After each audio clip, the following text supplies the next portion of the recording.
2023 மற்றும் 24 இந்த காலகட்டத்தில் பங்களாதேஷ்ல நடந்த ஸ்டூடெண்ட்ஸ் ப்ரொடெஸ்ட்ல நிறைய பேர் உயிரிழந்தாங்க. இந்த உயிரிழப்புக்கெல்லாம் காரணம் ஷேக் ஹசீனா தான் அப்படின்னு சொல்லி அவர் மீது குற்றம் சாட்டப்பட்டது. இப்படி அங்க நடந்த கலவரத்திற்கும் உயிரிழப்பிற்கும் ஷேக் ஹசீனா அவர்கள் தான் காரணம் அப்படின்னு சொல்லி அவருடைய ஆட்சியானது கவிழ்க்கப்பட்டு முகமது யூனிஸ் ஒரு இன்ட்ரீம் கவர்மெண்ட்டை ஃபார்ம் பண்ணாரு. பங்களாதேஷ்ல இருந்தா என்னுடைய உயிருக்கு எந்த ஒரு சேஃப்டியும் இருக்காது அப்படின்னு யோசிச்சவர் அங்கிருந்து நம்ம இந்தியாவில் தஞ்சம் புகுந்த ஒரு நிலையில அவருக்கு எதிரான கேஸ்ல இன்னைக்கு ஃபைனல் வர்டிக்ட் ஆனதை வழங்க போறாங்க. அங்க உருவாக்கப்பட்ட இன்டர்நேஷனல் கிரைம்ஸ் ட்ரிபியூனல் ஆக்டின் கீழே ஷேக் ஹசீனா மேல சட்டப்பூர்வமான நடவடிக்கையை யூனிஸ் கவர்மெண்ட் எடுத்தாங்க.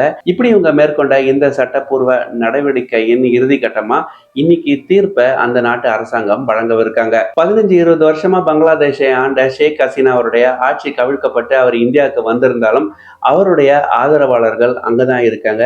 இது ஒரு மிகப்பெரிய பிரச்சனையா நேற்று பங்களாதேஷ்ல வெடிச்சிருக்கு. கடந்த 10 நாட்களாவே பங்களாதேஷ் பத்தி எரியுது அப்படின்னு தான் சொல்லணும். டாக்கா நகரின் பல்வேறு இடங்கள்ல கலவரமானது வெடிச்சிருக்கு. Police shoot at sight orders எல்லாம் கொடுத்திருக்காங்க.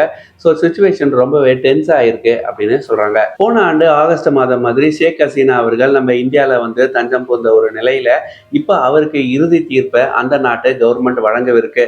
அவர் குற்றவாளி அப்படின்னு சொல்லி நிரூபிக்கப்பட்டா ஷேக் ஹசீனா அவர்களை நம்ம பங்களாதேஷ் கிட்ட ஒப்படைக்க வேண்டிய ஒரு சிச்சுவேஷன் ஆனது வரலாம். ஷேக் ஹசீனா அவர்களின் 15-20 வருட கால ஆட்சியில அவர் இந்தியாவுக்கு ஒரு நெருங்கிய நண்பராக தான் இருந்தாரு. இப்படிப்பட்ட ஒரு சிச்சுவேஷன்ல இந்த கேஸ் அவருக்கு அகைன்ஸ்டா போகும் பட்சத்துல இந்தியா ஷேக் ஹசீனாவை பங்களாதேஷ் கிட்ட ஒப்படைக்குமா ஒப்படைக்காதா அப்படின்றது ஒரு $1 மில்லியன் கொஸ்டினா இருக்கு. ஷேக் ஹசீனாவின் கட்சியான அவாமி லீகை யூனிஸ் அவர்கள் தடை செஞ்சிட்டாரு. அந்த கட்சியை அவங்க தடை செஞ்சாலும் அந்த கட்சியின் ஆதரவாளர்கள் அங்க இருக்கதான் செய்யறாங்க. அவங்களுடைய எதிர்பார்ப்பு என்னவா இருக்கு அப்படின்னா ஷேக் ஹசீனா மீண்டும் பங்களாதேஷ்க்கு திரும்புவாரு, ஆட்சி அமைப்பாரு அப்படின்னு சொல்லி அவங்க தரப்புல சொல்லி வராங்க. கிட்டத்தட்ட ஒரு வருடம் கழித்து மீண்டும் பங்களாதேஷ்ல ஒரு பதட்டமான சிச்சுவேஷன் ஆனது உருவாயிருக்கு. என்ன நடக்குது அப்படின்றத நம்ம பொறுத்திருந்து பார்ப்போம். இதே மாதிரி தகவல்களுக்கு இணைந்திருங்கள். நன்றி, வணக்கம்.